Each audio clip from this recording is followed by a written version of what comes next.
तर सर्व विद्या प्राप्त झाल्या एकलव्याला. श्रद्धेमध्ये किती ताकद आहे म्हणून श्रद्धा आवान लभते ज्ञानम तत्पर संयंतेंद्रियः गीतेमध्ये वर्णन केलेले महाराज. वशिष्ठ महाराजांची यथोचित अशी सेवा केली राम लक्ष्मणाने. सर्व विद्या खऱ्या अर्थाने प्राप्त झालेल्या आहे. पुढे चालता चालता चालता चालता एक दिवसचा प्रसंग आहे. 9 वाजेच्या दरम्यान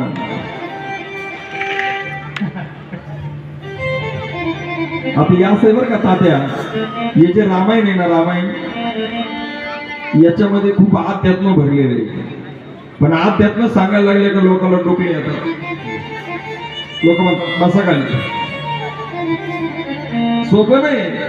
रामायण फक्त आपल्याला काय पाहिजे, राम जन्माला आला, त्यांनी अमुक केलं, त्यानं ढमुक केलं, पुढे गेल्यानंतर त्याचं लग्न झालं, त्याला मुलं झाले, त्यांच्या हातात म्हणजे या सगळ्या गोष्टी अशा सांगितलं का ते गोड वाटतं. पण याच्यामध्ये रामायण हे पूर्ण तुम्ही ग्रंथ बघा, एवढा ग्रंथ बाकी आहे आणि आपले दिवस फक्त 4च राहिले.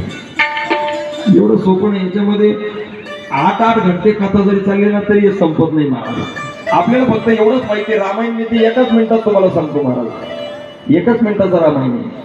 अयोध्या पति दशरथ को 4 बेटे राम लखन भरत रिपुसुतन. बड़े बेटे राम जी को राजगद्दी मिलने वाली राजगद्दी छीन ली. कई मानी भरत बेटे को राम जी को बनवास जाना पड़ा. उनके साथ सीताबाई लखन सीता का हरण तलाश करके प्रभु आगे निकले. सुग्रीव के साथ मित्रों सेतु बंधन. रावण को मार डाला अयोध्या और राम राज्याभिषेक हुआ. वाजवा की टाळ्या तुम्ही एकदा. वा वा वा. आता पुढचं सांगायचं काही काम राहिलं नाही. रामायण झालं की हे 2च मिनिटाचं रामायण आहे. पण हे रामायण पुन्हा पुन्हा पुन्हा पुन्हा पुन्हा पुन्हा सेवन जर केलं, श्रवण केलं तर कानाची तृप्तता होते. आणि आपल्याला सुद्धा असं वाटतं हा आनंद आपल्या जीवनात मिळाला पाहिजे. त्या प्रभू रामाने किती जीवनामध्ये दुःख सहन केलं, त्या हिशोबाने पाहिलं तर आपल्याला कोणतंच दुःख नाहीये. म्हणून याकरता पुन्हा पुन्हा श्रवण करायचे महाराज. एक दिवसाचा प्रसंग प्रकार काय घडला. विश्वामित्र महाराजांनी यज्ञ आरंभ केला आणि यज्ञ आरंभ केल्यानंतर महाराज तिथं मारीच आणि सुभाव नावाचे 2 राक्षस यायचे आणि यज्ञाचा विध्वंस करायचे. कथा तुम्ही ऐकता ना ओ मावले हो, तुम्ही कथा ऐकता ना, तुम्हाला मी प्रश्न करणार आहे. सांगायला नको नाही आखेने उत्तर दिले हो तात्या, प्रत्येकाला 500 द्यावं लागेल. कांद्याचे तर वांदे होऊन जाईल सगळं. आपण तसं शोधून प्रश्न काढू. तुम्ही बघा, मारीच आणि सुभाव नावाचे राक्षस विश्वामित्र महाराजांच्या यज्ञाचा विध्वंस करण्याकरता यायचे महाराज. काय करावं आता, हे प्रभू रामाशिवाय खऱ्या अर्थाने राक्षस मारला जाणार नाही. म्हणून खऱ्या अर्थाने विश्वामित्र महाराज आणि राजा दशरथ इकडे खऱ्या अर्थाने काही मागणी करण्याच्या उद्देशाने आलेले. शरवी मातेमध्ये स्नान केलं आणि जेव्हा अयोध्यापुरीमध्ये प्रवेश केला आणि दशरथ महाराजाला जाऊन समाचार कळवलं की विश्वामित्र महाराज या ठिकाणी आलेले. सन्मानपूर्वक त्यांनी आपल्या महालामध्ये आणलेले, बसण्याकरता आसन दिलेले, सुंदर असणारा फलांचा आहार दिलेला आहे. आणि प्रश्न केला राजा दशरथजीने, केही कारण आगमन तुम्हारा कहवो सो करत न लावो बारा. कोणत्या कारणाने तुमचं आगमन या ठिकाणी झालेलं आहे.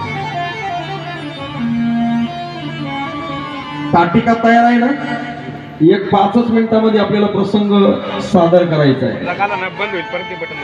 ताटिका राम लक्ष्मण ताटिका. या गुरुजी या. वा, आमचे सागर गुरुजी वणीला होते. किती वाजता आपली कथा सुरू झाली तेव्हा वणीला होते. 1.25 तासात आले बरं का. या या या 2 तास या. ताटिका तयार आहे ना. हो, चिठ्ठी कोणी दिली.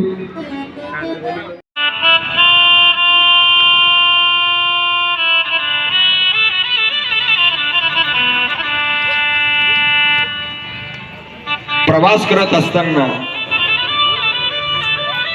माणसाचा वास आल्यामुळे एक असणारी राक्षसी आणि हसून सांगायला लागली, भगवान ने मुझे भोजन भेजा है. ती येऊ लागलेली आहे. जोर जोरामध्ये हसते काय आणि धावत पळतच झालेली आहे. ताटिका पळत आली. माणसाचा वास आल्यामुळे ही ताटिका प्रभू रामाच्या आणि लक्ष्मणाच्या दिशेने येऊ लागली. आणि येत असताना विश्वामित्र महाराज म्हणतात, हे रामा, हे लक्ष्मणा, हे रामा, हे लक्ष्मणा, ही ताटिका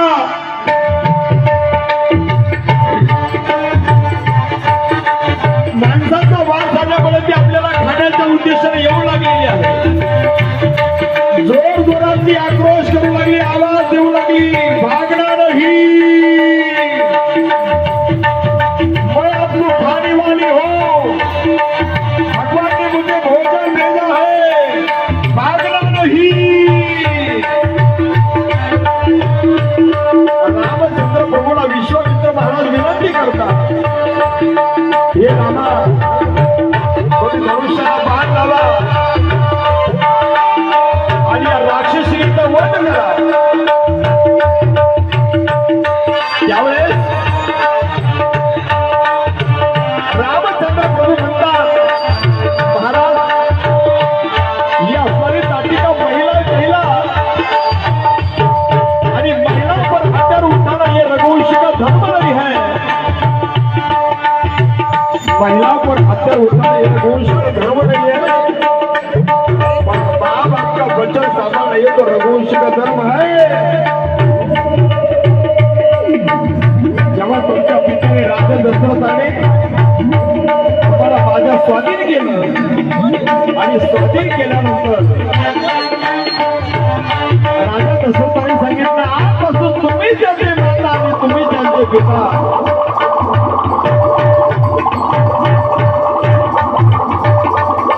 जेव्हा ती ताटिका नावाची राक्षसी समोर आली, विश्वामित्र महाराज राम लक्ष्मणाला सांगतात, हे रामा, धनुष्याला बाण लावा, धनुष्याला बाण लावा, धनुष्याची दोरी कानापर्यंत होणार आणि या ताटिकेचा वध करा. हे सांगितलं प्रभूने धनुष्याला बाण लावला, धनुष्याची दोरी कानापर्यंत ओढली आणि प्रभूच्या धनुष्यातून आवाज सुटला, सुई, सुई, सुई, सुई, आवाज सुटली. ताटिकेच्या हृदयाशी स्पर्श केला, ताटिका धाम पडलेली आहे.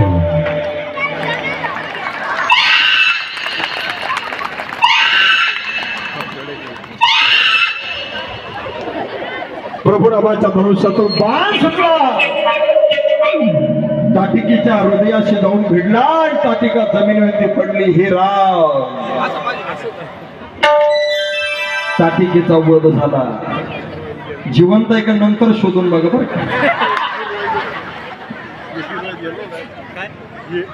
तुम्हाला असा कार्यक्रम लागतो, हे कसं आहे, हे असं आहे भाऊ, याला रामायण म्हणतात. वा, ताटिकेचा वध केलं एकाच बाणात, एकही बाण प्राण हरिलीला, दिन जाणीत ही निज पावतीला.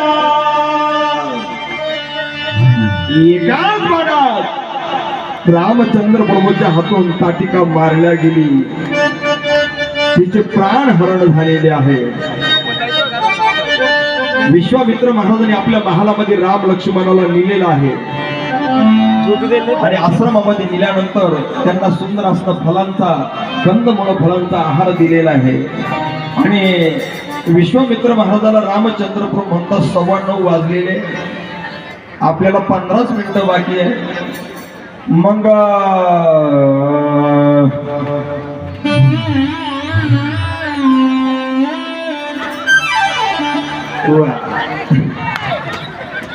असं पात्र केलं पाहिजे, मला हे शोभलं पाहिजे. तुम्ही बघा, वा वा, एकदा टाळी वाजवा दादासाठी. वा, ते धारणगाव कुंभारीचे चतुर आहे, चतुर मस्त आहे, चतुर आहे म्हणून त्यांनी चतुर सादर केलं महाराज. विश्वामित्र महाराजाला रामचंद्र म्हणतो प्रभू 9:15 वाजलेले, तुम्ही एक काम करा,